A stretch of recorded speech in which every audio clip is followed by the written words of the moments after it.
Welcome back again. आज हम कुछ थ्योरीज़ को डिस्कस करने वाले हैं जो हमारी पेडागोजी में टीचिंग एग्जाम्स में पूछी जाती हैं। ठीक है, तो सबसे पहले हम पियाजे की कॉग्निटिव डेवलपमेंट थ्योरी के बारे में बात करते हैं। बहुत क्विक रिवीजन होगा ये और बहुत शॉर्ट में हम बात करेंगे। ठीक है, तो ये किसके बारे में बात करता है? कॉग्निटिव एबिलिटीज़ के बारे में बात करता है। कॉग्निटिव वर्ड ना ब्रेन के लिए यूज़ किया जाता है। तो जो भी ब्रेन प्रोसेस करता है, जैसे याद रखना, मेमोरी होगी, रीजनिंग होगी, जैसे क्वेश्चन सोल्व करना, ठीक है, प्रॉब्लम सॉल्विंग, थिंकिंग, ये सारी चीज़ें ब्रेन करता है। तो ब्रेन से याद रखो कॉग्निटिव। तो कॉग्निटिव एबिलिटी जो भी हमारी सोचने समझने की अक्षमता होती है उसके साथ उसकी डेवलपमेंट के बारे में बात करते हैं पियाजे। तो ये इनको एक कंस्ट्रक्टिविस्ट साइंटिस्ट इसलिए बोला जाता है क्योंकि ये क्या सोचते हैं, ये सोचते हैं कि जो बच्चा होता है ना वो खुद से सीखता है, वो खुद से करके सीखता है। तो बच्चा क्या है? निर्माणवादी है। निर्माणवादी मतलब कंस्ट्रक्ट करता है, कंस्ट्रक्ट मतलब बनाना। ठीक है, वो खुद से अपनी क्या करता है? नॉलेज बिल्ड करता है। वो कर करके चीज़ें टच करके वो सबसे पहले वो क्या करता है? चीज़ें टच करता है, मुंह में लेके देखता है, तो वो इन्वायरमेंट को पहचानता है। ठीक है, तो वो ऐसे ही सीखता है, खुद से करके सीखता है। इसलिए पियाजे ने बच्चों को क्या बोला है? लिटिल साइंटिस्ट बोला है। अब यहाँ पे पियाजे दो मतलब चीज़ों के बारे में, तीन चीज़ों के बारे में बात करते हैं। एक स्कीमा होता है, एक ऑर्गेनाइजेशन होती है और एक अडेप्टेशन होती है। स्कीमा क्या है? कॉग्निटिव स्ट्रक्चर यहाँ पे बोला गया है। ये आप ऐसे समझ सकते हो कि हमारे ब्रेन के अंदर इंफॉर्मेशन को स्टोर करने के लिए कुछ स्कीमा प्रेजेंट होते हैं। स्कीमा क्या है? जहाँ पे जो हमारे दिमाग के अंदर जो स्ट्रक्चर बने हुए हैं, ठीक है, उन स्ट्रक्चर के अंदर क्या करते हैं? हम इंफॉर्मेशन को स्टोर करते हैं।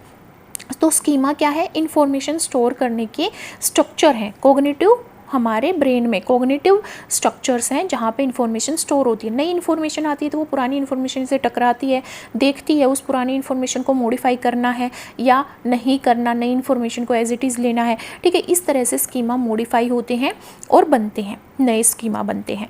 ऑर्गेनाइजेशन का मतलब क्या है?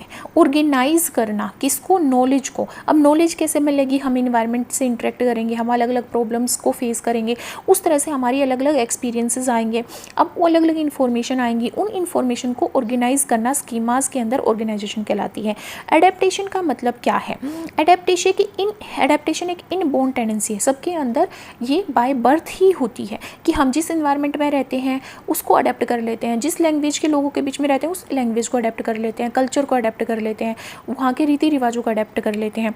ठीक है, तो एडेप्टेशन का मतलब क्या है? जो हमारे पहले से बने हुए स्ट्रक्चर्स हैं, स्कीमाज हैं। स्कीमाज कब बनते हैं? जब भी हम नया एक्सपीरियंस, नई प्रॉब्लम को फेस करते हैं तो एक हमारे अंदर क्या बन जाती है? एक सोच समझ या एक्सपीरियंस का या लर्निंग का एक स्ट्रक्चर बन जाता है जिसको स्कीमा बोलते हैं। अब वो स्कीमा जैसे ही हम नई प्रॉब्लम को फेस करते हैं तो एक नया स्कीमा बनना चाहिए, पर अगर वो पुरानी प्रॉब्लम जैसा है तो वो स्कीमा पुराना मॉडिफाई हो जाएगा या फिर एक नया स्कीमा बन जाएगा।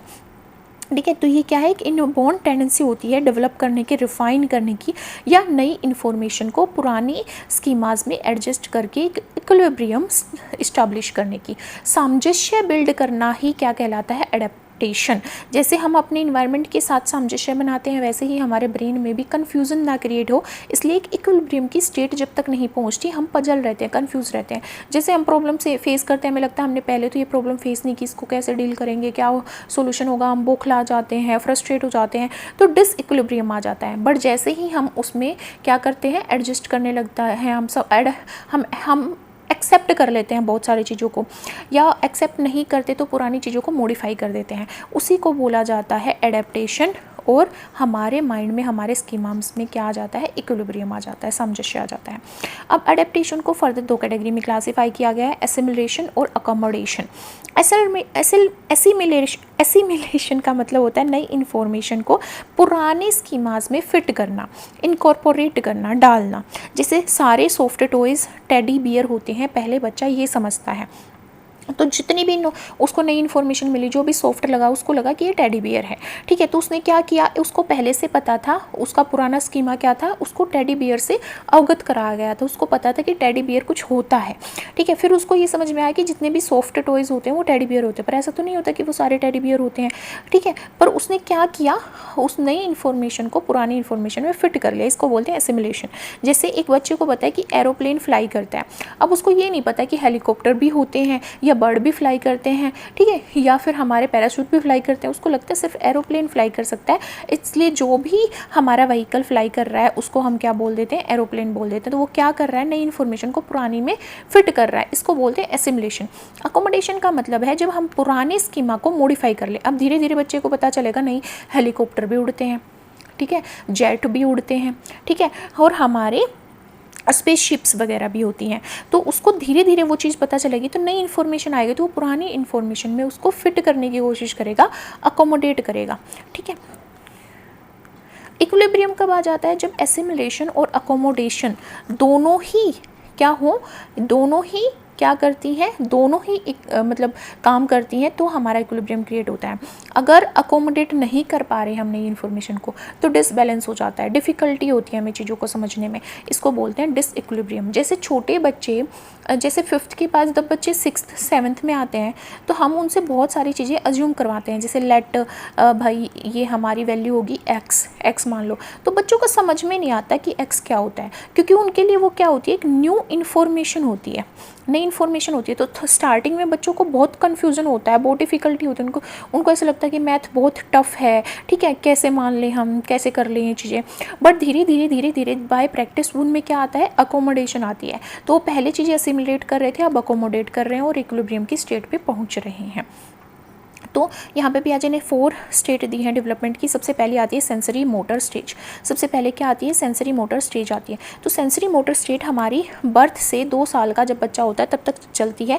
देखो सेंसरी मोटर, सेंसरी मतलब जितने भी हमारे सेंस ऑर्गन्स होते हैं, हमारे 5 सेंस ऑर्गन होते हैं, तो उनके साथ जो भी इन्फॉर्मेशन बच्चा ले रहा है वो सेंसरी मोटर स्टेज में आएगी, ठीक है। मोटर क्या, थोड़ी एक्टिविटी, जैसे बच्चा गुड़लिया चल रहा है, पैदल चल रहा है, चीज़ों को टच कर रहा है, ठीक है, तो ये क्या होगी, हमारी सेंसरी मोटर एक्टिविटी होगी। तो सेंसरी है तो सेंसरी में हियरिंग आएगा, कान आ गए, हमारे आँखों से देखना आ गया, ठीक है। इमिटेशन, मेमोरी, थॉट, उसको पहले से याद रहेगा, हाँ ये मेरे पापा हैं, ये मम्मी है, या ये चीज़ मेरे को पहले मिली थी या नहीं मिली थी। रिफ्लेक्स एक्शन, गोल ओरिएंटेड, बच्चा जब गुड़लिया चलता है तो उसी ऑब्जेक्ट तक वो चलता है जो उसको लेना हो। पेरेंट्स भी ये कहते हैं कि उसका जो टॉय है वो थोड़ा दूर रख देंगे ताकि बच्चा वहाँ तक जाएगा और उसको ले आएगा उठा के। तो ये गोल ओरिएंटेड एक्शंस होते हैं, यहाँ पे रिफ्लेक्स एक्शन होते हैं जो उसकी इच्छा से नहीं होते, वो उसकी बॉडी रिफ्लेक्स एक्टिविटी में कर रही है, इनवॉलेंट्री कर रही है। यहाँ पे ऑब्जेक्ट परमानेंस बच्चा सीखता है। ऑब्जेक्ट परमानेंस का मतलब है कि हम जैसे पिकाबू खेलते हैं बच्चों के साथ, तो अगर उनके पास वो ऑब्जेक्ट नहीं है तो भी उनको ये समझ में आ जाता है हाँ ये एग्जिस्ट करता है। जैसे पापा ऑफिस गए हैं तो इसका मतलब है कि वो एग्जिस्ट कर रहे हैं, ठीक है। तो सेंसरी मोटर एक्टिविटी में seeing, hearing, imitation, memory, thought और रिफ्लेक्स एक्शन आते हैं जो कि गोल ओरिएंटेड होते हैं, और यहाँ पे ऑब्जेक्ट परमानेंस बच्चा सीखता है जो कि इंपॉर्टेंट पॉइंट है। नेक्स्ट है प्री ऑपरेशनल। 2 to 7 ईयर्स का जब बच्चा होता है तब वो प्री ऑपरेशनल स्टेट में होता है। यहाँ पे क्या होता है, अब हमें पता है 2 साल का बच्चा बोलना सीख जाता है तो यहाँ पे उसकी लैंग्वेज डेवलपमेंट होती है। हम बोलते हैं 5 से 6 साल का बच्चा सबसे जल्दी लैंग्वेज को क्या कर सकता है, डेवलप कर सकता है, तो उसको अलग अलग लैंग्वेज हम इस दौरान सिखा सकते हैं। तो लैंग्वेज की डेवलपमेंट होती है। सिंबॉलिक फॉर्म, वो अपन इमेजेस, वर्ड्स का यूज़ करके उसको पता चल जाता है कि ये क्या चीज़ है। अगर हम उसको पिक्चर दिखाएंगे अलग अलग चीज़ों की तो उसको समझ में आने लग जाएगा। इसीलिए उसको प्ले स्कूल में लेके जाते हैं, उसको एप्पल की पिक्चर दिखा के हम बोलते हैं कि एप्पल है, सिंबल सिखाते हैं, ए का सिंबल सिखाते हैं, बी का सिंबल, अल्फ़ाबेट सिखाते हैं, ठीक है। तो सिंबॉलिक फॉर्म उसको समझ में आने लग जाती है। इरिवर्सिबिलिटी, उसको काउंटिंग, नॉर्मल काउंटिंग आएंगे, उसको रिवर्स काउंटिंग नहीं आएंगे। उसको ये समझ में आ जाएगा कि 4 + 2 6 होते हैं, पर उसको ये नहीं समझ में आता कि 6 में से 2 माइनस कर दे तो 4 होते हैं, ठीक है। तो उसमें इरिवर्सिबिलिटी नहीं होती। एनिमिज़म, वो ये सोचता है कि जितने भी मतलब नॉन लिविंग ऑब्जेक्ट हैं उनके अंदर लाइफ है, ठीक है। नॉन लिविंग ऑब्जेक्ट के अंदर लाइफ है। जैसे उसको मान लो बेड लग गया, चल रहा था रूम में और बेड लग गया, तो हम बोलेंगे ले बेड को मैं थप्पड़ मारता हूँ, है ना, तो वो खुश हो जाएगा, उसको लगेगा कि हाँ बेड को भी दर्द हुआ, ठीक है। तो एनिमिज़म समझता है। My doll want to drink milk, वो खुद दूध पी रहा है तो लड़की सोचती है कि मेरी डॉल भी क्या चाहती है, दूध पीना चाहती है। तो ये एनिमिज़म की फीलिंग आने लग जाती है। ईगो सेंट्रिज्म, उसको लगता है वही सही है या वो सेंटर है वर्ल्ड का, ठीक है। और सेंट्रेशन, वो एक ही करेक्टर पे एक टाइम पे फोकस कर पाते हैं। हम बच्चों को बहुत सारी चीज़ें एक साथ नहीं करवा सकते, वो एक ही चीज़ एक टाइम पे कर पाते हैं। लेक ऑफ कंजर्वेशन, वो वॉल्यूम नहीं समझ पाते, उनको ये नहीं पता कि एक गिलास लंबा है और एक गिलास हमारा छोटा है, तो दोनों का वॉल्यूम सेम हो सकता है, उनको ये समझ में नहीं आएगा। उनको लगता है कि लंबा है इसका मतलब बड़ा है, इसका मतलब उसके अंदर क्या है, पानी ज़्यादा है, ठीक है। तो वो ये नहीं समझ पाते कि भी मास, नंबर और वॉल्यूम भी चेंज होते हैं जैसे जैसे हम ऑब्जेक्ट को चेंज करते हैं या जैसे जैसे हम साइज़ चेंज करते हैं, ठीक है। तो यहाँ पे प्री ऑपरेशनल स्टेट में क्या आता है, 2 से 7 साल की होती है। यहाँ पे लैंग्वेज डेवलपमेंट होती है, सिंबॉलिक फॉर्म सीखता है बच्चा, इरिवर्सिबिलिटी आती है, एनिमिज्म सीखता है, इगोसेंट्रिज्म होता है यहाँ पे, और उसकी कंजर्व नहीं कर सकता चीज़ों को। बच्चे को ये समझ में नहीं आता कि वॉल्यूम सेम ही रहता है। मैं मान लो 1 लीटर पानी डाल रही हूँ तो मैं बड़े गिलास में डाल रही हूँ, छोटे गिलास में डाल रही हूँ, डजेंट मैटर। अगर 1 लीटर दोनों में फिट हो गया, इसका मतलब उन दोनों का वॉल्यूम क्या है, फिक्स है, ठीक है। पर ये बच्चा नहीं सीख पाता। तो प्री ऑपरेशनल स्टेज में ये पॉइंट इंपॉर्टेंट होते हैं। कंक्रीट ऑपरेशनल 7 to 11 ईयर्स में आती है, 7 to 11 ईयर्स में यहाँ पे बच्चा लॉजिकल थिंकिंग सीखता है, मतलब वो थोड़े क्वेश्चन सोल्व करने लग जाता है, ठीक है, मतलब रीजनिंग के क्वेश्चन सोल्व करने लग जाता है। पर उसको एब्स्ट्रैक्ट और हाइपोडिडक्टिव जो कंसेप्ट हैं उनको समझने में क्या होती है, प्रॉब्लम। जैसे फॉर एग्जांपल यहाँ पे बच्चे को पता होता है कि कानून होते हैं, जैसे स्कूल में पनिशमेंट मिलती है किसी चीज़ पे, तो उसको ये नहीं पता कि भाई, उसको ये लगता है कि पनिशमेंट मिलती है किसी चीज़ को गलत करने पे, तो गलत करने पे पनिशमेंट मिलती है, पर उसके लिए कोई रिलैक्सेशन नहीं होना चाहिए। जैसे टीचर क्या करती है, एक बच्चे ने होमवर्क नहीं किया तो उसको पनिशमेंट दे दी, पर दूसरे बच्चे ने एक दिन होमवर्क नहीं किया, बहुत ही इंटेलिजेंट बच्चा और उसने होमवर्क नहीं किया, और उसको पनिशमेंट नहीं देती क्योंकि उसको लगता है कि हमेशा होमवर्क करता है, आज नहीं किया इट्स ओके, उसको रिलैक्सेशन दे दिए। पर बच्चे को समझ में नहीं आता कि रिलैक्सेशन क्यों दी, उसको तो लगता है कि होमवर्क नहीं किया तो सबको पनिशमेंट मिलनी चाहिए, ऑल आर इक्वल। तो ये एब्स्ट्रैक्ट थिंकिंग उसमें नहीं आ पाती। और हाइपोडिडक्टिव रीजनिंग का मतलब है, हाइपोथेटिकल कंसेप्ट में क्या आते हैं, जो हम एक्सपेरिमेंट परफॉर्म करते हैं, डिफरेंट एक्सपेरिमेंट, जैसे लेबोरेटरी में या किसी लॉजिक को उसको डिडक्ट करके प्रैक्टिकली परफॉर्म करना, वो उनको नहीं आता है। इंडक्टिव लॉजिक उनको समझ में आ जाता है, डिडक्टिव लॉजिक नहीं समझ में आता।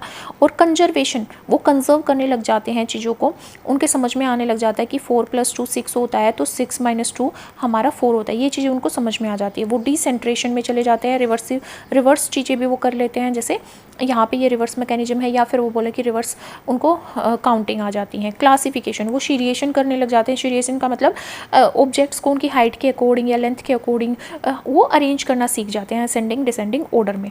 ट्रांजिटिविटी आती है, जैसे अगर किसी बच्चे को ये सिखाया जाए कि ए बड़ा होता है बी से और बी बड़ा होता है सी से, तो उनको ये समझ में आ जाएगा कि ए बड़ा होता है सी से। ये ट्रांजिटिविटी है, मतलब वो अलग अलग एलिमेंट के बीच में रिलेशनशिप इस्टेब्लिश करना सीख जाते हैं। नेक्स्ट आता है फॉर्मल ऑपरेशनल। फॉर्मल ऑपरेशन 11 साल से ऊपर के बच्चों में होता है। इसको हम एडोलसेंट पीरियड या ईगोसेंट्रिज्म बोलते हैं, क्योंकि यहाँ पे जो बच्चा होता है वो एडोलसेंस पीरियड में आता है, प्यूबर्टी की स्टेज में आता है। एब्स्ट्रैक्ट कॉन्सेप्ट भी सीख जाता है, हाइपोडिडक्टिव रीजनिंग एक्सपेरिमेंट करना भी सीख जाता है, लॉजिक भी डेवलप हो जाते हैं, डिडक्टिव रीजनिंग भी हो जाती है, और चीज़ों को सिस्टमेटिक वे से प्लान करना भी सीख जाता है, ठीक है। अब यहाँ पे क्या आता है, बच्चा सिर्फ फेस करता है, तो क्या फेस करता है, अपनी आप की पहचान से वो सामंजस्य से नहीं बिठा पाता, उसमें कन्फ्यूजन होता है कि मैं बच्चा हूँ या बड़ा हो गया हूँ। कोई उसको बोलता है कि तू बच्चा है, कोई बोलता है कि नहीं तू बड़ा हो गया है, ठीक है। तो वो थोड़ा अपनी आइडेंटिटी क्राइसिस में आ जाता है। आइडेंटिटी क्राइसिस वो फॉर्मल ऑपरेशनल स्टेज में फेस करता है। अब पियाजे की थ्योरी को हम टीचिंग में कैसे अप्लाई कर सकते हैं। जो कंस्ट्रक्टिविस्ट अप्रोच है और डिस्कवरिंग लर्निंग है, उसको किस में इम्प्लीकेट करके या इम्प्लाई करके एजुकेशन में, कि बच्चा खुद से करके सीखेगा, उसको हम ऐसा माहौल दें जहाँ पे वो एक्टिविटी कर सके और खुद से सीख सके। टीचर यहाँ पे फैसिलिटेटर का काम करेगा, वो लर्निंग को फैसिलिएट करेगा, ठीक है। Sensitivity to children, readiness to learn, और यहाँ पे हम ये देखेंगे कि बच्चा सीखने के लिए रेडी है या नहीं, हम थोपेंगे नहीं उसके ऊपर सिस्टम को। एक्सेप्टेंस ऑफ इंडिविजुअल डिफरेंस, तो ये पॉइंट ध्यान में रखने के हैं, क्योंकि जब क्वेश्चंस पूछे जाते हैं तो इन्हीं के ऊपर क्वेश्चन पूछे जाते हैं कि भाई इंडिविजुअल डिफरेंसेस के ऊपर कौन सा कंसेप्ट फोकस करता है पियाजे की कॉग्निटिव डेवलपमेंट थ्योरी। चाइल्ड की रेडीनेस और उसकी सेंसिटिविटी पे कौन फोकस करता है, cognitive development theory. Teacher as a facilitator कौन सी थ्योरी में एक्ट करता है, कॉग्निटिव में, या कंस्ट्रक्टिविस्ट में भी बोल सकते हैं, क्योंकि कंस्ट्रक्टिविस्ट किसने दिया, पियाजे देता है। ठीक है, अब इसका क्रिटिसिज्म क्या है, ये सोशल और कल्चरल इन्फ्लुएंस पे कम फोकस करते हैं पियाजे। ठीक है, इनकी जो स्टेजेस है उसमें ट्रबल ये क्रिएट होती है कि ये सोचते हैं कि इस स्टेज में बच्चे ने ये सीख लेना चाहिए, जैसे भाई ऑपरेशनल स्टेज में उसको कुछ पर्टिकुलर चीज़ें सीख लेनी चाहिए, बट हर इंडिविजुअल अलग होता है, कुछ बच्चे स्लो पेस से सीखते हैं, कुछ फास्ट सीखते हैं। ठीक है, तो यहाँ पे थोड़ी ट्रबल आती है। वो अंडरस्टैंड करता है यंग चिल्ड्रंस की एबिलिटी, क्योंकि यंग चिल्ड्रंस बहुत उनका माइंड उनकी बहुत शार्प होता है, वो बहुत जल्दी चीज़ें सीखते हैं, तो उसको ही अंडर एस्टिमेट करते हैं, और एडल्ट की एबिलिटी को भी अंडर एस्टिमेट करते हैं। यहाँ पे इफेक्ट शो करते हैं ये ट्रेनिंग का और एजुकेशन का, बार बार बच्चे को सिखा के ट्रेनिंग दे के हम चीज़ें करवा सकते हैं। हमारे कंस्ट्रक्टिविस्ट साइंटिस्ट हैं वाइगोत्स्की। वाइगोत्स्की ने क्या दी थी, सोशियो कल्चरल थ्योरी दी थी। तो ये मानते थे, जैसे पियाजे ने क्या किया था, सोशल कल्चरल इन्फ्लुएंस को नेग्लेक्ट किया था बच्चों की कोग्निटिव डेवलपमेंट में, पर जो वाइगोत्स्की हैं वो ये मानते थे कि जो चिल्ड्रन हैं वो एक सोशल क्रिएचर है, तो वो सोसाइटी से सीखता है, सोशल इंट्रैक्शन के थ्रू सीखता है। ठीक है, तो ये भी कंस्ट्रक्टिविस्ट साइंटिस्ट थे, तो ये मानते थे कि जो बच्चा है वो अपनी नॉलेज को खुद से क्या करेगा, डेवलप करेगा, खुद से कंस्ट्रक्ट करेगा अपने सोशल इंटरेक्शन के थ्रू। ठीक है, तो बच्चा सबसे पहले कैसे सीखता है, अपने प्राइमरी सोशल इंटरेक्शन के थ्रू, और प्राइमरी सोशल इंटरेक्शन उसका किसके साथ होता है, फैमिली के साथ होता है। तो उसके सोशल इंटरेक्शन उसके पीयर प्रेशर, पीयर ग्रुप के साथ होगा, उसके स्कूल में होगा, या उसके पेरेंट्स के साथ होगा, उसकी फैमिली के साथ होगा। तो वहाँ पे वो प्राइमरी सोशल इंटरेक्शन के थ्रू अपनी अंडरस्टैंडिंग डेवलप करेगा, अपनी नॉलेज को कंस्ट्रक्ट करेगा, ये वाइगोत्स्की मानते थे। तो यहाँ पे जो उन्होंने कंसेप्ट दिया था वो दिया था मोर नॉलेजेबल वन का कंसेप्ट, MKO क्या है, मोर नॉलेजेबल वन, कि जो मोर नॉलेजेबल पर्सन होता है या पर्सनैलिटी होती है वो बच्चे को क्या करता है, थोड़ा सा गाइड करता है, जिसकी वजह से बच्चा वो प्रॉब्लम सोल्व कर पाता है जो वो इंडिविजुअली नहीं सोल्व कर पा रहा था। ठीक है, जिसको उन्होंने बाद में क्या बोला, स्कैफोल्डिंग बोला। ठीक है, तो यहाँ पे क्या बोलता है कि वाइगोत्स्की बोलते हैं कि बच्चा मोर नॉलेजेबल वन के इंटरेक्शन से अपनी अंडरस्टैंडिंग, खुद की अंडरस्टैंडिंग खुद डेवलप करता है। ठीक है, और यहाँ पे जो वाइगोत्स्की हैं वो लैंग्वेज का बहुत बड़ा रोल मानते थे बच्चे की नॉलेज के डेवलपमेंट में। वो बोलते थे कि लैंग्वेज 3 रोल प्ले करती है डेवलपमेंट में। ये सबसे पहले वाइगोत्स्की क्या बोलते हैं कि लैंग्वेज डेवलपमेंट में 3 रोल प्ले करती है। पहले ये एक्सेस देती है बच्चे को कि भाई उसको सीखने के लिए लर्नर्स को नई चीज़ों से इंट्रोड्यूस करवाएगी, तो एक्सेस प्रोवाइड करती है। सेकंड, ये एक टूल का काम करती है जिससे बच्चे सोचते हैं लैंग्वेज के थ्रू। ठीक है, वर्ल्ड के बारे में या बहुत सारी प्रॉब्लम सोल्व कर पाते हैं लैंग्वेज के थ्रू। ये रेगुलेशन का और रिफ्लेक्ट करने का एक मीडियम बन जाती है, अपनी खुद की थिंकिंग को वो बोल के रेगुलेट करेगा, रिफ्लेक्ट करेगा चीज़ों पे। ठीक है, तो पहले एक्सेस प्रोवाइड करती है, सेकंड ये टूल का काम करती है, तीसरे में ये रेगुलेट करने का और रिफ्लेक्ट करने का काम करती है।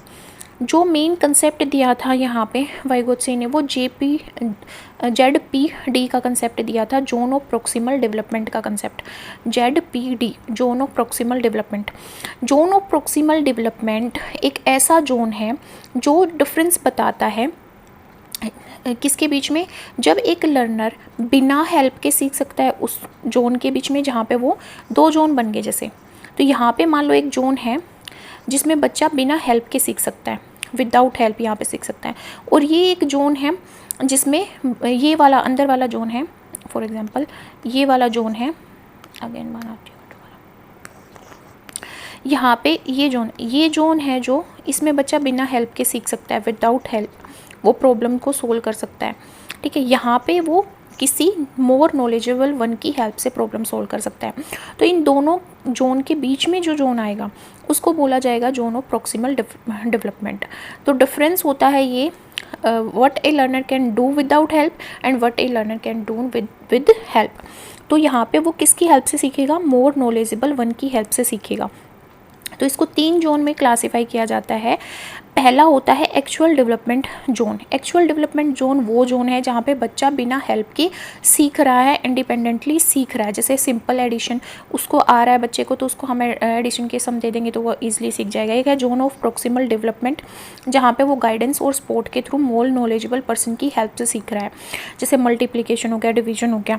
और फिर तीसरा जोन आता है जो उसके रिच से बियॉन्ड है, मतलब बच्चा यहाँ की प्रॉब्लम सोल्व ही नहीं कर सकता even with the help of someone, जब तक उसकी एक पर्टिकुलर कोग्निटिव डेवलपमेंटल स्टेज वो नहीं पहुंच जाता, मतलब एक सर्टेन एज तक जब वो नहीं पहुंच जाता, जब तक उसका माइंड इतना डेवलप नहीं है तो वो अलजेब्रा नहीं सोल्व कर पाएगा। तो वो किस में आ जाएगा, उसकी पहुंच से बाहर वाला जोन आ जाएगा।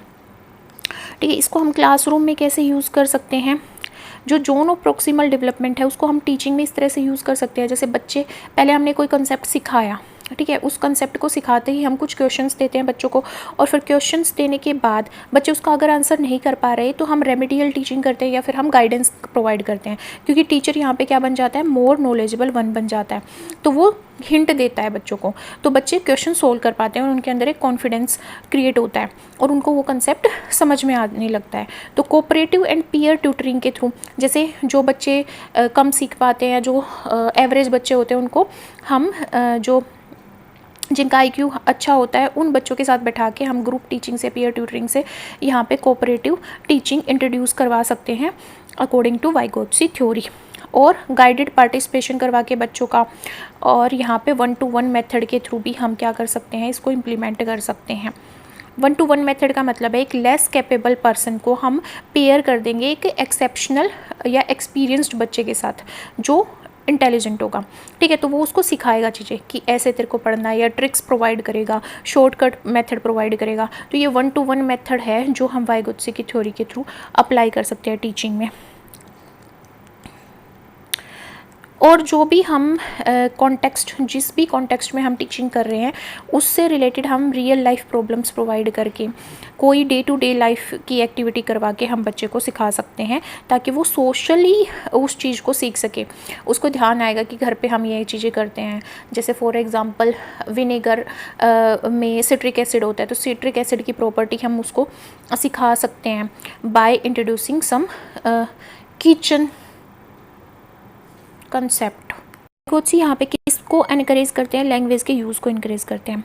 यहाँ पे रेसिप्रोकल टीचर 4 की स्ट्रेटेजी अपना सकता है, मतलब रेसिप्रोकल टीचिंग अप्लाई कर सकता है टीचर। कैसे, प्रिडिक्टिंग से, पहले बच्चे को बोलेंगे कि प्रिडिक्ट कर कि हम क्या सीखने वाले हैं या क्या इसका आंसर हो सकता है, फिर क्वेश्चनिंग मेथड से, फिर उसको क्लैरिफाई करके और फिर उस चीज़ को समराइज़ करके। तो टीचर यहाँ पे फैसिलिटेटर का काम करता है। तो हमें क्या सीखना है, पियाजे की थ्योरी में और वाइगोत्स्की की थ्योरी में दोनों कंस्ट्रक्टिविस्ट हमारा अप्रोच अप्लाई करते हैं, दोनों में टीचर फैसिलिटेटर का काम करता है। यहाँ पे रेसिप्रोकल टीचिंग हो सकती है, 1-to-1 मेथड अप्लाई करा जा सकता है, ठीक है। और यहाँ पे लैंग्वेज एक मेजर रोल प्ले करती है, और सोशल कल्चरल थ्योरी, इसको इसलिए बोला गया कि सोशल और कल्चरल का में इम्पोर्टेंट यहाँ पे रोल होता है। और यहाँ पे रेसिप्रोकल टीचिंग में 4 स्टेप आते हैं, पहले प्रिडिक्शन, फिर क्वेश्चनिंग, फिर क्लैरिफिकेशन, फिर समराइजिंग। इसका क्रिटिसिज्म क्या है, मतलब इसको क्यों अडेप्ट नहीं किया गया, क्या ड्रॉबैक है, ये स्पेसिफिक नहीं है कि किस एज में बच्चा क्या सीखेगा। मतलब एज रिलेटेड चेंजेस के बारे में यहाँ पे वाइगोत्स्की ने बिल्कुल भी बात नहीं की है, ठीक है। और इन्होंने ये भी नहीं बताया कि कैसे socio emotional capabilities cognitive development में मेजर रोल प्ले करती हैं। मतलब बच्चा इमोशनली कैसे इंटरेक्ट कर रहा है लोगों के साथ, ठीक है, उसके इमोशंस पे क्या प्रभाव पड़ रहा है, उन कैपेबिलिटीज़ का या उन चीज़ों का कोग्निटिव डेवलपमेंट पे क्या असर पड़ेगा, उसके बारे में वाइगोत्स्की ने बात नहीं की है। यहाँ पे लैंग्वेज के रोल को उन्होंने ओवर एम्फेसाइज किया है कि ये भाई एक्सेस प्रोवाइड करती है, टूल का काम करती है, और ये रिफ्लेक्टिव लर्निंग में हेल्प करती है, ठीक है। ये बायोलॉजिकल कंट्रीब्यूशन के बारे में भी बहुत कम बात करते हैं वाइगोत्स्की। तो क्या डिफरेंस है पियाजे की थ्योरी और वाइगोत्स्की की थ्योरी में, कि जो पियाजे की थ्योरी है, पियाजे एक रेडिकल कंस्ट्रक्टिविस्ट हैं, ठीक है। रेडिकल कंस्ट्रक्टिविस्ट हैं जो ये मानते हैं कि बच्चा करके सीखता है बट सोशली नहीं सीखता। पर वाइगोत्स्की एक सोशल कंस्ट्रक्टिविस्ट हैं जो बोलते हैं कि बच्चा प्राइमरी जो भी उसके सोशल इंटरेक्शंस होंगे उनके थ्रू वो सीखेगा, कंस्ट्रक्ट करेगा अपनी मतलब नॉलेज को। यहाँ पे डेवलपमेंट एक कॉन्टिन्यूस प्रोसेस होती है, और वाइगोत्स्की की थ्योरी भी ये बताती है कि डेवलपमेंट जो बच्चे की है वो कॉन्टिन्यूस प्रोसेस है, ठीक है। और यहाँ पे बोलते हैं, पियाजे बोलते हैं कि थॉट प्रोसेस डिटरमाइन करती है लैंग्वेज, कि हमारे थॉट डिटरमाइन करते हैं कि हम क्या बोलने वाले हैं। पर वाइगोत्स्की उल्टा बोलते हैं, वो बोलते हैं कि लैंग्वेज डिटरमाइन करती है हमारे थॉट्स को। यहाँ पे 4 स्टेजेस दी हैं पियाजे ने डेवलपमेंट की, जिसमें sensory motor, pre operational, operational और कंक्रीट ऑपरेशनल आती है। पर वाइगोत्स्की ने कोई स्टेज के बारे में बात नहीं किया। और जो पियाजे हैं वो बायोलॉजिकल मैच्योरेशन को इम्पोर्टेंट मानते हैं कोग्निटिव डेवलपमेंट के रिस्पेक्ट में, इसीलिए वो बात करते हैं डिफरेंट स्टेजेस की। बट वाइगोत्स्की ने इसको इग्नोर किया है। ये हेरिडिटी को भी कंसीडर करते हैं कि कौन, पियाजे, पर वाइगोत्स्की नहीं करते। ये सोशल इंटरेक्शन को लेस इंपॉर्टेंस देते हैं, पर वाइगोत्स्की ज़्यादा इंपॉर्टेंस देते हैं। ये पियाजे बोलते हैं कि पहला बच्चा डेवलप करता है फिर सीखता है, ठीक है, पहले वो डेवलप होगा, मतलब उस एक सर्टेन एज पे आएगा तब वो जाके सीखेगा। पर यहाँ पे वाइगोत्स्की बोलते हैं कि चिल्ड्रन इन्वायरमेंट के साथ इंटरेक्ट करेंगे और फिर वो अपने मतलब जो भी उनकी कोग्निटिव डेवलपमेंट है उसको एक शेप देंगे, उसके अकॉर्डिंग फिर वो समझेंगे। ये इंडिविजुअल एक्टिविटी पे फोकस करने के बोलते हैं और वाइगोत्स्की ग्रुप एक्टिविटी को फोकस करने के लिए बोलते हैं। बहुत इंपॉर्टेंट पॉइंट है।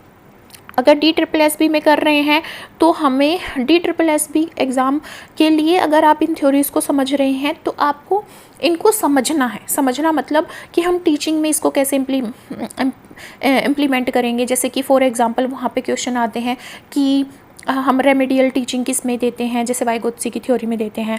जैसे बच्चे ग्रुप एक्टिविटीज़ कौन सी थ्योरी में करवाते हैं, वाइगोत्स्की की थ्योरी में करवाते हैं।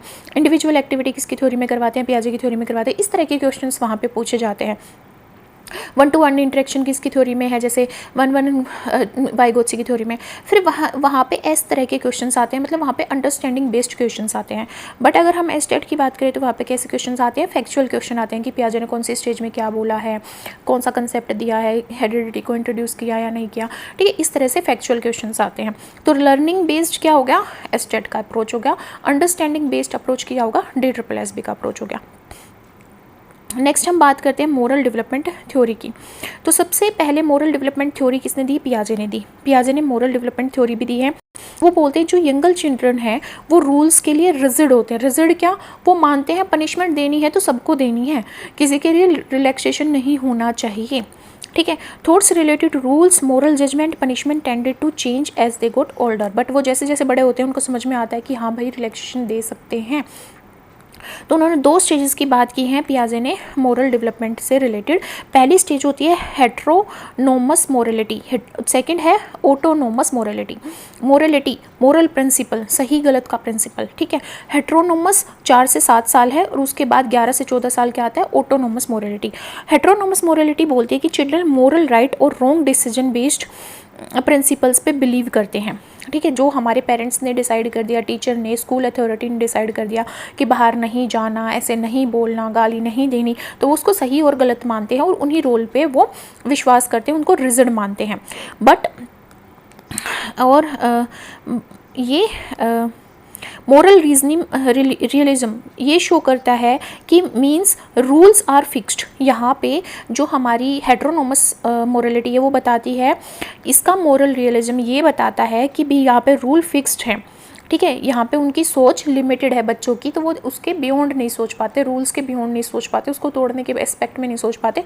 उनको सिर्फ इतना समझ में आता है रूल तोड़ा मतलब पनिशमेंट मिली, ठीक है। तो वो सोचते हैं जस्टिस इनहेरेंट और परवेसिव है किसमें, यूनिवर्स में। इनहेरेंट और परवेसिव का मतलब है कि जिसने भी गलत किया उसको पनिशमेंट मिलेगी, उनके कर्मों का फल उसको मिलेगा, इस तरह का कंसेप्ट वो समझते हैं, ठीक है। सेकंड हमारे पास क्या आता है, हमारी ऑटोनोमस मोरलिटी जो 11 से 14 साल की एज में आती है और ये किसने दी है, पियाजे ने दिया है। यहाँ पे वो बोलते हैं कि चिल्ड्रन का जो moral right and wrong decision है वो उनकी इनर सेल्फ के ऊपर है। जैसे बच्चे के बिलीफ होंगे उसके अकॉर्डिंग वो सही और गलत को समझेगा। तो यहाँ पे जो रिलेटिविज्म है या फिर बोले कि रियलिज्म है, मोरल रियलिज्म, उसका मतलब है रूल्स फिक्स्ड नहीं होते, ना ही रूल भगवान ने बनाए। पर यहाँ पे क्या था, बच्चे बिलीव करते थे कि रूल तो भगवान ने बनाए हैं, भगवान ऐसे कर्मों का फल देगा, तेरे को ऐसा दंड देगा, तेरे को वैसे देगा, ठीक है। पर यहाँ पे क्या बोलते हैं वो, ना तो भगवान ने रूल बनाए और ना ही रूल फिक्स होते हैं, रूल तोड़ने के लिए बने होते हैं। इस तरह का कंसेप्ट आने लगता है बच्चों में और ना ही वो समझते कि जस्टिस इनहेरेंट या परवेसिव, उनको पता है कि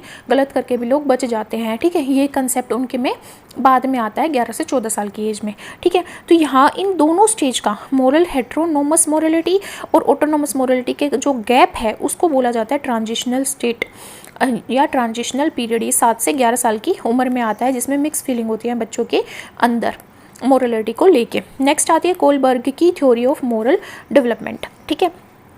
कोलबर्ग ये बोलते हैं कि जो मोरल डेवलपमेंट है वो एक कॉन्टिन्यूअल प्रोसेस, वो कॉन्टिन्यूअस प्रोसेस है, थ्रू आउट लाइफ होती है, पूरी लाइफ हम मोरली डेवलप करते रहते हैं। उनकी जो स्टेजेस हैं मोरल डेवलपमेंट से रिलेटेड वो मोरल डायलेमा के ऊपर बेस्ड हैं। डायलेमा के ऊपर बेस्ड है मतलब ऐसी सिचुएशन जिसमें बच्चा या इंसान फंस जाए कि वो क्या करे क्या नहीं करे, डिसीजन मेकिंग उसके लिए थोड़ी मुश्किल हो, ऐसे ही उन्होंने क्या लिए हैं यहाँ पे कंसेप्ट या ऐसे उन्होंने क्या लिए थे यहाँ पे एक्सपेरिमेंट करते टाइम अपने जो इंडिविजुअल्स को उन्होंने जो प्रॉब्लम्स दी थी वो मोरल डायलेमा के ऊपर बेस्ड थी। तो वो 3 लेवल देते हैं यहाँ पे मोरल डेवलपमेंट थ्योरी के। लेवल फर्स्ट क्या है, pre conventional moral reasoning. Pre conventional moral reasoning का मतलब है यहाँ पे जजमेंट बेस्ड होगी नीड्स के ऊपर और रूल्स के ऊपर। जैसे हमारी किस में होती है, ऑटोनोमस मोरल डेवलपमेंट में होती है, नीड्स और रूल्स के ऊपर। यहाँ पे पेरेंट्स, टीचर, स्कूल अथॉरिटी क्या करती है, रूल्स डिसाइड करती है और बच्चे की खुद की नीड्स या पर्सन की नीड्स के ऊपर जजमेंट डिपेंड करती है। प्री कन्वेंशनल मोरल रीजनिंग में जो जजमेंट होती है, सही और गलत की जजमेंट, सही और गलत की जजमेंट वो नीड्स और रूल्स के ऊपर बेस्ड होती है। यहाँ पे जो मोरल डेवलपमेंट या मोरलिटी का जो कंसेप्ट है वो हमारे अंदर से नहीं आता बल्कि एक्सटर्नल होता है। एक्सटर्नल कैसे, किसी ने रूल बना दिया, गवर्नमेंट ने रूल बना दिया, उनको हम फॉलो करेंगे, टीचर ने रूल बना दिया उसको फॉलो करेंगे, पेरेंट्स ने बना दिया उसको फॉलो करेंगे, स्कूल अथॉरिटी ने बना दिया उसको फॉलो करेंगे, इसलिए ये एक्सटर्नली कंट्रोल्ड है। प्री कन्वेंशनल मोरल रीजनिंग में जो मोरलिटी का कंसेप्ट है वो एक्सटर्नली कंट्रोल्ड होता है। इसमें 2 स्टेजेस आती हैं। स्टेज 1 होती है पनिशमेंट ओबीडेंस ओरिएंटेड, जिसमें बच्चे के लिए रूल्स फिक्स्ड होते हैं और वही सर्वोपरि होते हैं। अगर रूल फॉलो नहीं हुए तो उसको पनिशमेंट मिलेगी, ये कंसेप्ट आता है पनिशमेंट ओबीडेंस ओरिएंटेशन में। स्टेज 2 में इंडिविजुअलिज्म और पर्पस और एक्सचेंज आ जाता है। पर्पस और एक्सचेंज का मतलब क्या है, तुमने मेरे को रिस्पेक्ट दी, मैं तेरे को रिस्पेक्ट दूंगा, तू मेरे से अच्छे से बात करेगा, मैं तेरे से अच्छे से बात करूंगा। तो ये स्टेज 2 है। Right involves N equal exchange, तू मेरे लिए सही कर रहा है, मैं तेरे लिए सही करूंगा टाइप का कंसेप्ट यहाँ पे आ जाता है। सेकंड है कन्वेंशनल मोरल रीजनिंग। सेकंड क्या आती है, कन्वेंशनल मोरल रीजनिंग आती है। इसमें जो जजमेंट है वो दूसरों के अप्रूवल के ऊपर बेस्ड होती है। जैसे मेरे पेरेंट्स ऐसा नहीं मानते यार, मेरे पेरेंट्स का दुख हो जाएगा, या हमारी ह्यूमन रिलेशनशिप पे बेस्ड होती है, ठीक है, या सोसाइटल ऑर्डर जो सोसाइटी ने बना दिया उसके बेसिस पे। जैसे हम हिंदू हैं, हम ऐसे नहीं करते, है ना, हम प्रसाद को पैर नहीं लगाते या टाइप, ऐसे कन्वेंशनल हमारी मोरल रीजनिंग में आती है। कन्वेंशनल से आप याद रख सकते हो जो हमारा चलता आ रहा है, मतलब जो कल्चरल एस्पेक्ट है, जो हमारे रीति रिवाजों में एस्पेक्ट है, उसको मोरल रीजनिंग मानेंगे। तो ये क्या इंश्योर करता है, पॉजिटिव ह्यूमन रिलेशनशिप। हमारे पेरेंट्स ने बोला नहीं यार, मेरे पेरेंट्स जो बोलेंगे मैं वो करूँगा टाइप का कंसेप्ट जो आता है वो कन्वेंशनल मोरल रीजनिंग में आता है, ठीक है। तो इसकी 2 स्टेजेस हैं। एक होती है mutual interpersonal expectations. Mutual interpersonal expectations क्या होती हैं, बच्चा पेरेंट्स से कुछ एक्सपेक्ट कर रहा है, पेरेंट्स बच्चे से कुछ एक्सपेक्ट कर रहे हैं, तो म्यूचुअल इंटरेक्शन आ गया, गुड गर्ल गुड बॉय वाला कंसेप्ट, ठीक है। जैसे बच्चे ने कुछ काम किया जो पेरेंट्स ने बोला था तो वो बच्चा क्या होगा, गुड हो गया, ठीक है। तो ये म्यूचुअल इंटरपर्सनल एक्सपेक्टेशंस के ऊपर बेस्ड होता है।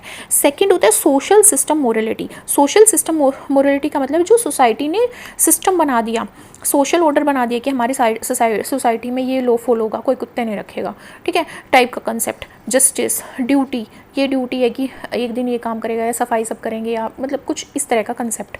Social system morality conventional moral reasoning में आती है। नेक्स्ट लेवल 3 है कोलबर्ग की थ्योरी में, वो आता है पोस्ट कन्वेंशनल मोरल रीजनिंग। इसमें बोलते हैं कि जो मोरलिटी है वो एब्स्ट्रैक्ट प्रिंसिपल है। एब्स्ट्रैक्ट प्रिंसिपल है क्या, मतलब वो चेंज हो सकता है, ठीक है। Values that apply to all situation and societies, और ऐसी वैल्यूज़ आएंगी जो हर सिचुएशन और हर सोसाइटी में लागू होंगे। स्टेजेस इसमें 2 आती हैं। स्टेज 5 आती है social contract, utility and individual right. इसमें आता है कि हम सोशली क्या कॉन्ट्रैक्ट साइन करते हैं, हमारी कौन से राइट को लेके यूटिलिटी है, जिनकी हमें ज़रूरत है वो मोरल कंसेप्ट बना देते हैं, और इसमें इंडिविजुअल राइट भी शामिल होते हैं। स्टेज 6 जो है वो इन यूनिवर्सल एथिकल प्रिंसिपल पे बेस्ड है कि ह्यूमैनिटी तो हमें दिखानी ही पड़ेगी, इंसानियत दिखानी पड़ेगी, जैसे किसी को खाना दे देना चाहिए, अच्छी बात होती है टाइप का कंसेप्ट, ठीक है। ये यूनिवर्सल एथिकल प्रिंसिपल्स में आता है, ठीक है। ये हमारी कॉन्शियसनेस के ऊपर बेस्ड होता है।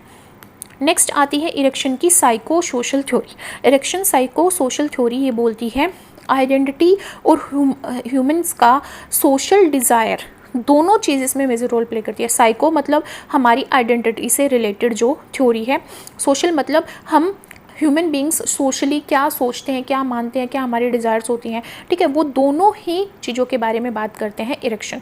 आइडेंटिटी मतलब एक इंसान की मेंटल वेलबींग के बारे में बात करते हैं, और उसकी सोशल डिज़ायर्स या सोशल इंटरेक्शन के बारे में भी बात करते हैं।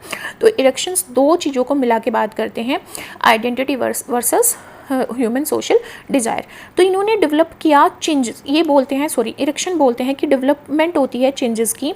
चेंजेस मतलब एक इंसान की पर्सनैलिटी में जो चेंजेस आते हैं, ठीक है, वो पूरे लाइफ स्पेन में आते हैं। तो हम क्या कह सकते हैं कि वो सोशियो साइकोलॉजिकली एक जो इंसान है वो पूरी लाइफ डेवलप होता रहता है, ठीक है।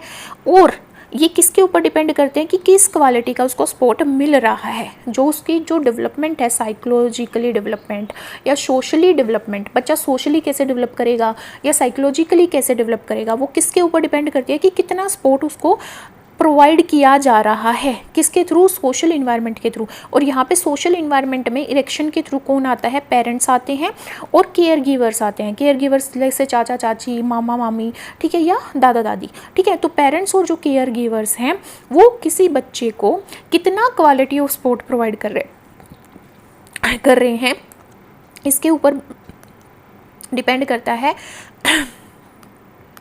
किसी बच्चे की साइकोलॉजिकल एंड उसकी हमारी क्या है, साइकोलॉजिकल डेवलपमेंट और उसकी इमोशनल डेवलपमेंट, ठीक है। If psycho social challenge is not resolve, तो इन्होंने अलग अलग स्टेजेस के बारे में बात की, 8 स्टेजेस के बारे में इरेक्शन बात करते हैं। और वो बोलते हैं कि किसी भी स्टेज पे अगर कोई भी साइको सोशल चैलेंज आया और वो साइको सोशल चैलेंज उसमें रिजोल्व नहीं हुआ, बच्चा उसमें परेशान हो गया, प्रॉब्लम आ गई, कन्फ्यूजन हो गया और वो उसका रिजोल्व नहीं हुआ। जैसे ट्रस्ट बिल्ड करना था बच्चे को किसी पर्टिकुलर स्टेज में और उसका ट्रस्ट बिल्ड नहीं हो पाया, ठीक है। तो अगर वो परमानेंटली रिजोल्व नहीं हो पाता तो वो नेक्स्ट स्टेज को क्या करता है, अफेक्ट करता है, affect livelihood of resolution at next stage of development. तो वो क्या बोलते हैं, इरेक्शन बोलते हैं कि कोई भी साइको सोशल चैलेंज आया, मतलब साइकोलॉजिकली बच्चा किसी भी स्टेज पे अगर क्या हो गया, परेशान हो गया या सोशली परेशान हो गया, किसी भी चैलेंज को उसने फेस किया और वो चैलेंज रिजोल्व नहीं हुआ, वो इक्विलिब्रियम की स्टेज में नहीं आ पाया, तो जो नेक्स्ट स्टेज होगी डेवलपमेंट की वो भी क्या होगी, अफेक्ट होगी। इरेक्शन कौन कौन सी स्टेजेस के बारे में बात करते हैं, trust versus mistrust, autonomy versus shame, initiative versus guilt, industry versus inferiority, identity versus confusion, intimacy versus isolation के बारे में बात करते हैं, generativity versus stagnation, integrity versus despair के बारे में बात करते हैं। तो इंडिविजुअली हम इनके बारे में समझते हैं। सबसे पहले हमारी कौन सी स्टेज आती है, ट्रस्ट वर्सेस मिसट्रस्ट। तो जो ट्रस्ट वर्सेस मिसट्रस्ट है वो बर्थ से लेके 1.5 साल तक रहती है, ठीक है, बर्थ से लेके 1.5 साल तक रहती है। इसमें बच्चे को अगर पेरेंट्स से लव मिल रहा है, फैमिली से, क्लोज रिलेटिव से, नेबर से लव केयर सब मिल रहा है, ठीक है, तो वो क्या होगा, उसके अंदर ट्रस्ट की भावना डेवलप हो जाएगी। बट अगर उसको हार्श ट्रीटमेंट मिल रही है, उसको मारा जा रहा है, पीटा जा रहा है, तो उसको क्या होगा, मिसट्रस्ट की भावना डेवलप होगी। मतलब वो सोचेगा कि मैं क्या किसी को ट्रस्ट कर सकता हूँ, क्या संसार जो है वो सेफ जगह है। अगर एक बेबी रोया और उसकी माँ ने उसको केयर की, उसको चुप कराया, तो उसमें ट्रस्ट की भावना डेवलप होगी, ठीक है, कि मैं दूसरों पे केयर कर सकता हूँ, हाँ भाई हमें दूसरों की केयर करनी चाहिए, ठीक है, उसमें ट्रस्ट डेवलप होगा। बट अगर उसको छोड़ दिया गया मरने के लिए, रोने के लिए, या उसको चोट लगी किसी ने उठाया नहीं, तो उसके में मिसट्रस्ट की भावना डेवलप हो जाती है कि मैं दूसरों पर ट्रस्ट नहीं कर सकता, कोई मेरे लिए नहीं है टाइप की फीलिंग उसमें डेवलप हो जाएगी। तो ट्रस्ट केयर से आता है, मिसट्रस्ट हार्श केयर से आती है। कब, 0 से 1.5 साल तक की एज में, according to Erikson psychosocial theory. Second है autonomy versus shame. Autonomy versus shame 1.5 साल से 3 साल के बच्चे में आती है, ठीक है। इसमें जो ऑटोनॉमी है वो जब डेवलप होती है जब जो न्यूली डेवलप्ड इंटेलेक्चुअल और फिजिकल स्किल हैं वो उसके डेवलप हो वर्ल्ड से रिलेटेड। मतलब children use their development intellectual and physical skills to explore their world. जैसे बच्चा अपने खुद की सोच को, अपने खुद के फिजिक्स को, मतलब वो टच करके चीज़ों को सीखता है या वो चल के एक्सप्लोर करता है जब बच्चा, तो खुद से जब वो अपने इंटेलेक्चुअल से या अपनी फिजिकल एबिलिटी की वजह से अपने संसार को एक्सप्लोर कर रहा है तो उसमें ऑटोनॉमी डेवलप होगी। बट अगर वो सीख रहा है और पेरेंट्स क्या कर दें, उसको डिस्करेज कर दे, तूने ये क्या किया, वो क्या किया, मतलब तू सही नहीं है ना, मतलब इस तरह से, तो वो अगर पेरेंट्स उसको इनकरेज नहीं करते तो उसमें शेम की फीलिंग आ जाती है। क्यों? क्योंकि अगर वो खुद से चीज़ें करता है तो उसमें आ जाता है yes I can do things, तो ऑटोनॉमी आ जाती है। पर उसको पेरेंट्स अगर डिस्करेज करते हैं तो उसमें आ जाता है can I do things my self, तो उसमें कॉन्फिडेंस की कमी हो जाती है। तो उसमें शेम या फिर क्या कह सकते हैं, डाउट की फीलिंग उसमें आ जाती है। ठीक है, जैसे एक बच्चा है, खुद से कपड़े पहनना चाहता है, खुद से नहाना चाहता है, तो उसको लगता है कि ऑटोनॉमी की फीलिंग आएगी, yes I can do my work on my self. अगर उसको हम बोल रहे हैं नहीं तू नहीं कर सकता, या तूने ऐसे कैसे कपड़े पहन लिए, है ना, उसको स्कोल्ड कर रहे हैं, धमका रहे हैं, तो उसमें क्या आएगी, शेम की फीलिंग या डाउट की फीलिंग आने लग जाएगी। ठीक है, नेक्स्ट है इनिशिएटिव वर्सेस गिल्ट। इनिशिएटिव एक सेंस होती है एम्बिशंस की, a sense of ambition and responsibility, जो डेवलप तब होती है जब हम बच्चे को एनकरेज करते हैं। ठीक है, जैसे छोटा भाई बहन है, ठीक है, और उसको हम बोले कि तू इसको संभाल, तो उसमें रिस्पॉन्सिबिलिटी की फीलिंग आएगी। ठीक है, उसको अगर एनकरेज करेंगे तो ये कब से होती है, 3 से 6 साल के बच्चे में होती है इनिशिएटिव मतलब क्या मैं खुद से चीज़ें कर सकता हूँ, है ना। अगर बच्चा खुद से अपने गेम क्रिएट कर रहा है, खुद से खेल रहा है, तो उसमें इनिशिएटिव की फीलिंग आएगी। और अगर उसको मोटिवेशन हम ना प्रोवाइड करें चीज़ों को एक्सप्लोर करने के लिए, नए चैलेंजेस उसको ना दें, तो वो क्या आएगी, गिल्ट की फीलिंग आएगी, उसमें मोटिवेशन नहीं रहेगा। और उसको अगर हम क्रिटिसाइज़ करेंगे तो बच्चा क्या सोचेगा, बच्चा सोचेगा क्या मैं इनिशिएटिव ले सकता हूँ किसी काम को करने के लिए। ठीक है, अगर बच्चे को हम सपोर्ट प्रोवाइड करते हैं तो वो इनिशिएटिव लेता है, अगर उसको क्रिटिसाइज़ करते हैं तो वो गिल्ट फील करता है। ठीक है, नेक्स्ट आती है इंडस्ट्री वर्सेस इन्फीरियरिटी कॉम्प्लेक्स। जैसे फॉर एग्जांपल कोई भी चैलेंजिंग टास्क था, जैसे स्टेज पे जाके बोलना था या किसी पर्टिकुलर एक्टिविटी में पार्टिसिपेट करना था स्कूल में। ठीक है, तो अगर उसके लिए हम उसको एक चैलेंजिंग टास्क या अपॉर्चुनिटी प्रोवाइड कर रहे हैं और बच्चे को उसमें पार्टिसिपेट करने के लिए एनकरेज कर रहे हैं, तो उसमें इंडस्ट्री की फीलिंग डेवलप होती है। ठीक है, तो सेंस ऑफ कॉम्पिटेंस कि हाँ मेरे को कंपटीशन करना है, कंपटीशन में जीतना है।